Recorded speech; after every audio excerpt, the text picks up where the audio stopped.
the worst child acting ever. In the Oh yeah, telephone booth. yeah, I saw that. Just if you want to, you can just skip that. It has no part of the movie.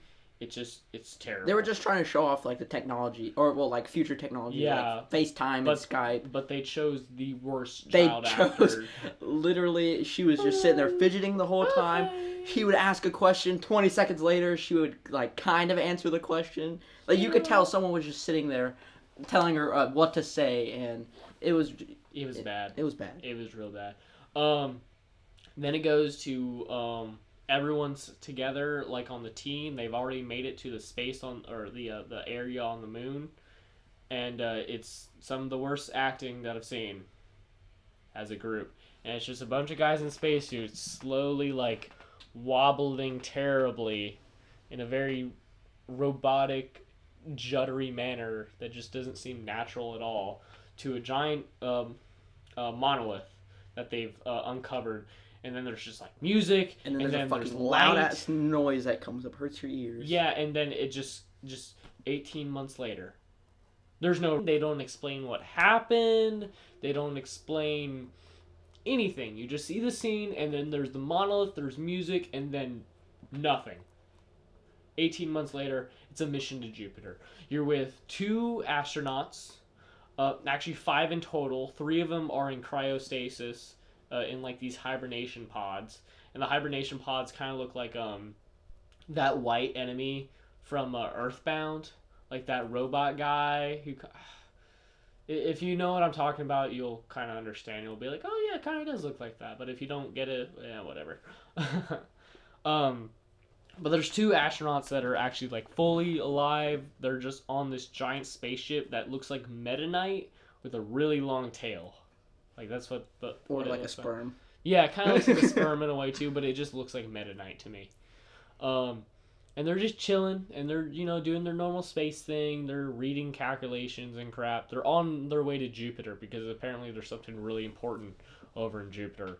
Supposedly another monolith, and you eventually do see that there's just a monolith floating through space. But on their spaceship is this supercomputer, something 9000. Hal is what they named it, and it's a sentient computer. If you ever saw like the epic rap battles of history where it's like Microsoft versus Windows, um, and then there's like a third character that comes in. It's like this computer thing that talks really softly. That's what that thing is based off of. It's Hal. Hold on. Tell me if this works or if it comes up good. This mission is too important for me to allow you to jeopardize it. Yeah, that came up. Sorry about this. I know it's a bit silly.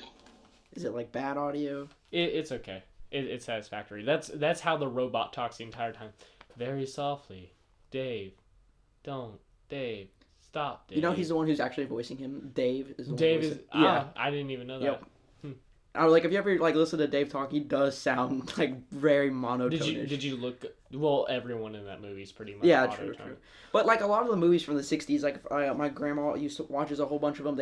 All the dialogue is really Dry and pretty much the same. It's just like the way movies were back then. Yeah, I mean, it was supposed to be a representation of theater, and this was like movie. one of the very, very first like sci-fi movies. Oh yeah, like, that got famous. Yep. I mean that movie made between $130 million and $198 million in box office. Yep. It's just different because they didn't really have a good way of telling it. Okay, so back to the story. It's Dave, and then I forget what the other dude's name is. Like Mike. He doesn't even really matter. Let's just call him Mike because Yeah. I think that's what his name was. Dave and Mike, they're chilling. They're talking to the supercomputer Hal, and they're just having conversations. And Hal's like, "Oh crap! One of our communications things is wrong. It's gonna fail in 72 hours, 100% possibility." So he goes out, and then there's like a 20-minute long scene of just Mike just going out to the satellite, changing out the cores, and then it come back. I mean, they skip most of the coming back part, but it's such a long scene. There's no dialogue at all. It's That really frustrating. like the whole movie is like 2 hours and a half. It's like 2 hours and a half, or 2.5 hours. It's and two. Yeah, it's 2.5 There's hours. just so many areas where they can just cut like very necessarily to Yeah. bring down the time. I really don't know why they made the movie so long. Like half of it's just No dialogue. It's just blank Yeah, space, and there's probably a total of a page to a page and a half of dialogue. Yeah. 2010 is the one to go because at least that one actually is filled with story. It's not I just might like I that. might I might watch that movie next weekend or sometime this weekend. It's not like a trippy one. It's just like a regular sci-fi movie. It's a good one though. So they switch out the cores and they're like, okay, we don't know what the fuck's going on. And then Hal's like, okay, we should switch out the cores and put the old one back in and figure out what the problem was. Let it fail, and then fix it to figure out what happened. And they get communications because they put the new core in, it's fixed it again. They can talk back to like Mother Base on Earth, and the general or whatever is like, yo, there's something up. We are the twin 9000 computer, which is exactly like Hal. It just has a different name, like a different human name. It's like there shouldn't have been an error. I think it's called Sal. Sal? Yeah. Okay. Sal figured nothing out. There was no problem. So they're either Hal is wrong or Sal is wrong, and 9000 computers have never been wrong before. Like, they have a perfect track record. Yep. So they're kind of like, okay, what the fuck's happening? So Mike and Dave go into a pod where Hal can't hear them, but they can see them through the glass, and they start having a conversation. It's the first actual like plot scene of the movie, and you're just like, oh my god, things are happening. Is this gonna be like the rest of the movie? Spoiler alert, no. So they're talking, and they're just like, okay, we need to figure out what's wrong with Hal. Either he's trying to plan something and set us up, or there's something wrong with the Sal computer, and he's gonna feel bad that we underestimated him. But they're still judging him. They're like, okay, there just has to be something wrong. So they go out on the mission to replace the new core with the old core to let it fix out. And if the old core worked for 72 hours, they knew that Hal was wrong and that there was an error on his part. But if it did fail, there was something right with Hal. Well, the problem with Hal was, okay, so Hal was programmed to do a mission, okay? Yeah. And no, we'll get to like okay. The Hal's reasoning in the end. Yeah. Or middle, I guess. Okay. So they go out there, and then as Mike is trying to do his shit to switch out the old cores, his pod that he used to get out to the outside of the ship gets hit by an asteroid or a meteor or whatever. Sends him flying. Dave starts to freak out, like, oh god, what the fuck is happening? He gets in his own pod. He forgot to bring his helmet. That'll play in just a minute. He goes out. He goes and saves Mike. Mike is now in his robot arm, the pod's hands. He starts coming back.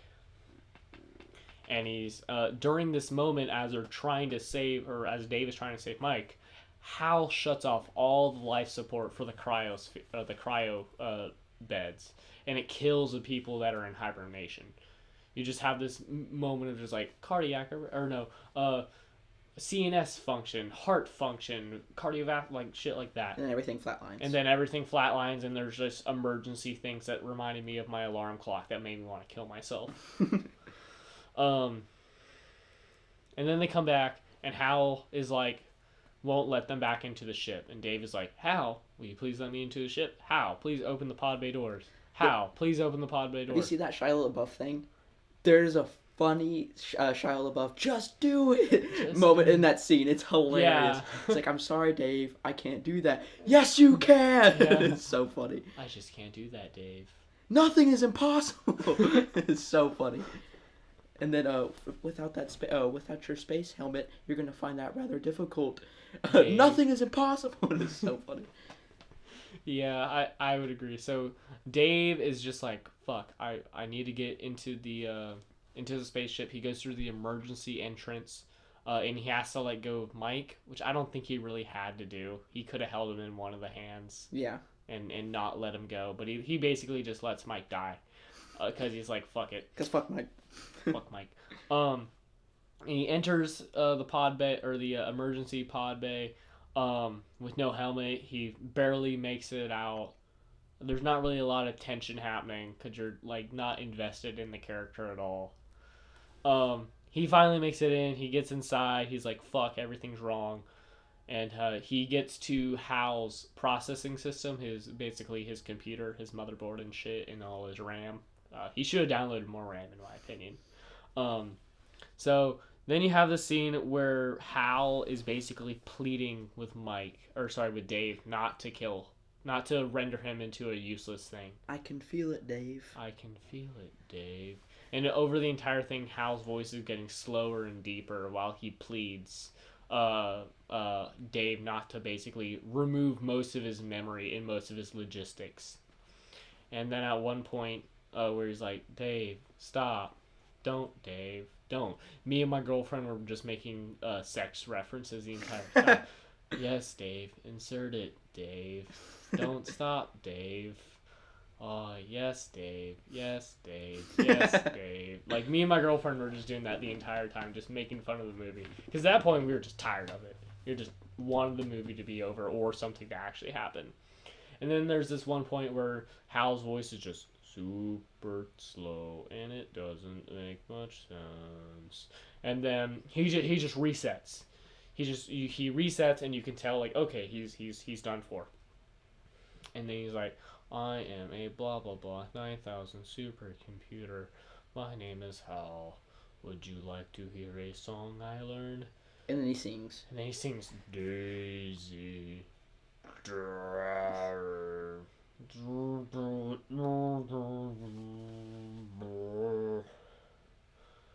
Okay, so Hal's pretty much rendered to be as helpful as a laptop now.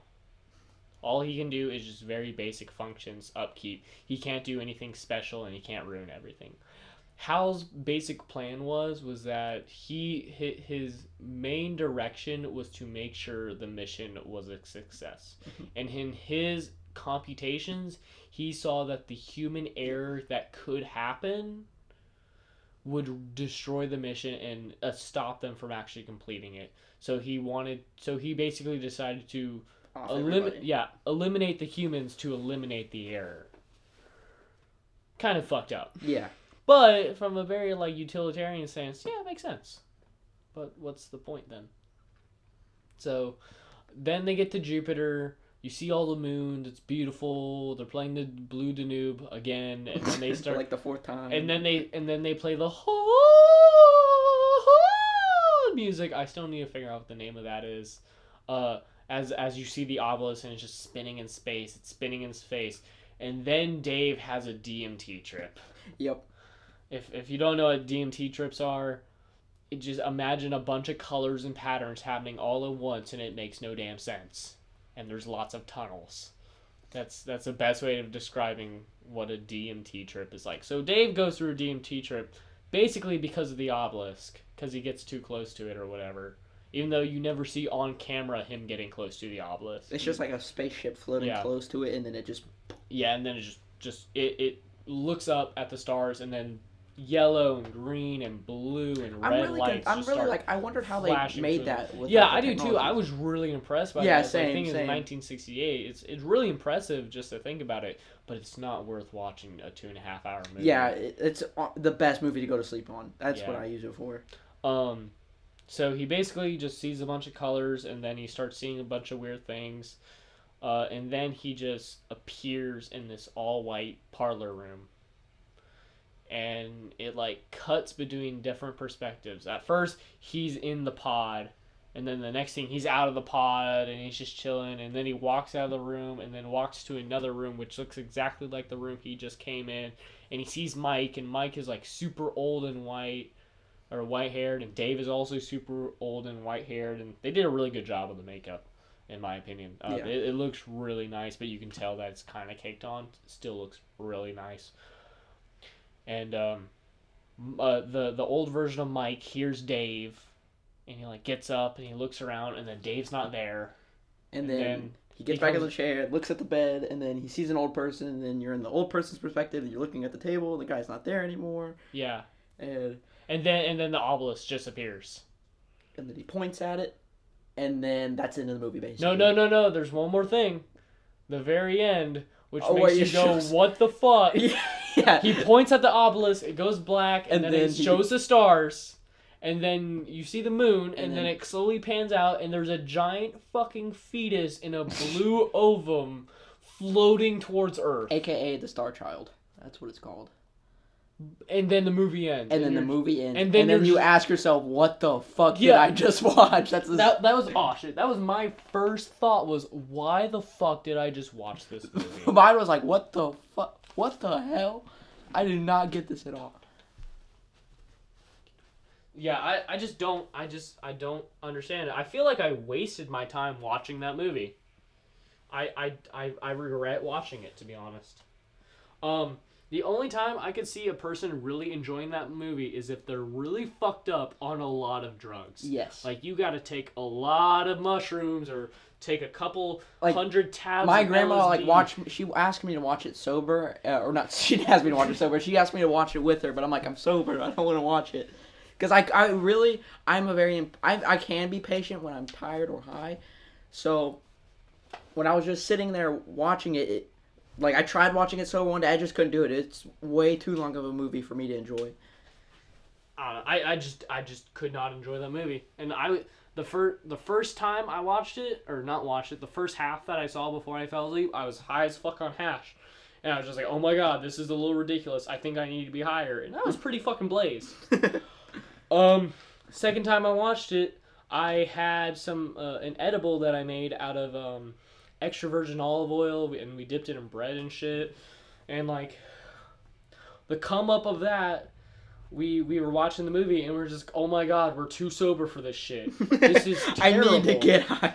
And like, I eventually did get higher because it finally kicked in, and then that was probably, I don't know, 4th or 5th highest I've ever been in my life. That was last night, and that was, ooh. Are you still? I'm having an afterglow. Having an afterglow. It's nice. So yeah, that was 2001: A Space Odyssey. And I think the whole beginning, or the ending part, I think what that was like, it was like the Dawn of Man scene. It's kind of like that, except way further into the future, and it was basically him devolving into a fetus. And then see, you would think that it was the one when I first watched 2000. I thought the whole movie, the reason why everything happened was just so he could become a star child. For whatever reason, I don't know what made him so special. But you watch 2010. I don't want to spoil anything, but I had that idea in my head, and it completely shattered that idea. I have no idea what 2001 is about. Like I said, it's the best movie to fall asleep to, just because it's super long. It's not all guns and shooting. It's just really calming. It's very relaxed. I mean, well, the first 20 minutes aren't very relaxed with all the shit. Oh, yeah, that's true. I'd say my favorite part of the movie was probably the Dawn of Man part. And then the storyline, or the plot is like really bland. Like I said, it was back in the old times. Like there's barely any plot. Yeah, it's very dry, and it's minimal. Yeah. It's minimalistic. I was looking at the Wikipedia page of it, and it says that the movie raises questions about existentialism, alien existence, and artificial intelligence. What I'll say it probably raised questions about was artificial intelligence, and yeah, that's about it. Yeah. Really. It kind of hints at aliens a little bit, but not in a significant way where you can say, oh, that's aliens, or oh, that's a monolith. What the fuck? That's it. Because they never even hint. They don't make the obelisk seem like, or sorry, the monolith like it's actually an alien thing. If anything, it makes it more of a god in a way. It seems more spiritual. You know what I think the 2001 was? If the monolith was a movie, it would be that movie. It's a black rectangle. That's it. There's no color into it. It's just a bland black rectangle. 2010, however, that actually has a way better story. All right, I think I'm gonna watch that movie this week, and then we'll discuss it. Yeah. But yeah, that about concludes our talk about that at over 30 minutes.